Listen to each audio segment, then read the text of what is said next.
কোহি যেভাবেই রান্না করি না কেন কোহি কিন্তু খেতে ভীষণ রকমের মজা লাগে। স্পেশালি কোহিটাকে যদি ডিম দিয়ে রান্না করা হয় তাহলে তো এর কোনো বিকল্প মানে কিছুই নেই। আমরা একদম গরম গরম ভাতের সাথে খাওয়া যায়। তো আমি ভাবলাম কোহিটাকে আজকে একটু অন্যরকমভাবে কেটে অন্যরকমভাবে রান্না করব। এই জন্য কাটা থেকে শুরু করে সব কিছু দেখিয়ে নিচ্ছিলাম। এভাবে ভালো মতন লম্বা লম্বা করে টুকরো করে নিচ্ছিলাম। নর্মালি এগুলো আমি মানে মনে হয় যে মাছের সাথে বেশি যায়, কিন্তু আমি আজকে মাছের সাথে দিব, কিন্তু সেই মাছটা একেবারে মানে মজাদার একটা মাছ কিন্তু। তো যাই হোক, এখানে আমার অলমোস্ট কাটা শেষ হয়ে গিয়েছে এবং এখন আমি এই সবগুলোকে সেদ্ধ করে নিব।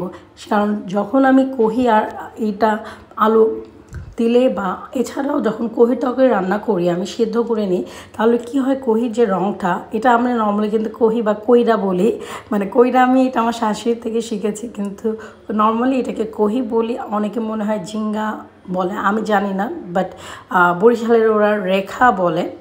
তো যাই হোক, যে দেশের সেটা কোন দেশের ভাষায় বলে আমি আমার জানা নেই, আমি কোহি বলছি। তো এখানে আমি চিংড়ি মাছের মাথা নিয়ে নিয়েছিলাম এবং পেঁয়াজ।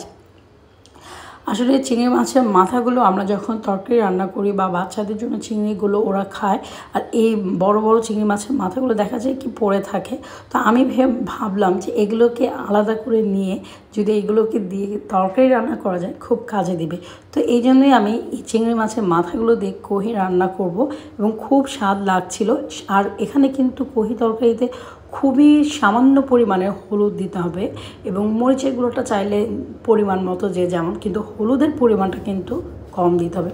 এদিকে আমি অ্যাড করে নিয়েছি কাঁচা টমেটো, এবং কাঁচা টমেটো এবং মশলার সাথে এগুলোকে ভালো মতন ভাজা ভাজা করে নিব। এবং যতক্ষণ না মোটামুটি একটু টমেটো থেকে পানি ছেড়ে দেয় ততক্ষণ কিন্তু এটাকে অলমোস্ট ভাজা ভাজা করে নিতে হবে বা কষিয়ে নিতে হবে। তো এখানে মোটামুটি আমি 2 থেকে 3টা টমেটো নিয়েছিলাম, কারণ কাঁচা টমেটো বাজার থেকে আনলে বা কাঁচা টমেটো কিন্তু রান্নার প্রসেসিং জানলে খেতে কিন্তু স্বাদ লাগে।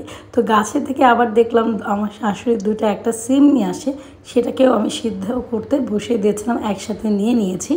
তো যাই হোক, এখানে অলমোস্ট সবগুলো যখন সিদ্ধ হয়ে গেল এবং মশলাটা কষানো হয়ে গেল, তখন এই কোহিগুলো দিয়ে আবার আমি একটু ঢাকনা দিয়ে ঢেকে দিব, কারণ একটু হওয়ার জন্য কিছুক্ষণ হওয়ার জন্য অপেক্ষা করবো। তো এদিকে মোটামুটি ঝোলটা টেনে গিয়েছে এবং মানে মশলাগুলো কোহির মধ্যে ঢুকে যাচ্ছে বা অ্যাড হয়ে গিয়েছে। তো এখন একটু সামান্য পরিমাণে পানি মনে হয় দিলে ভালো হবে, না হলে কিন্তু ঝোল ঝোল না হলে তরকারিটা খেতে মজা লাগবে না। যদিও একটু পানিটা আগে আমার মনে হয় দিলে ভালো হতো, কারণ তখন একটু পানছে পানছে লাগবে, কিন্তু আসলে আমি কোনো কাজে মনে হয় ব্যস্ত ছিলাম, যার কারণে পানিটা শুকিয়ে গিয়েছে।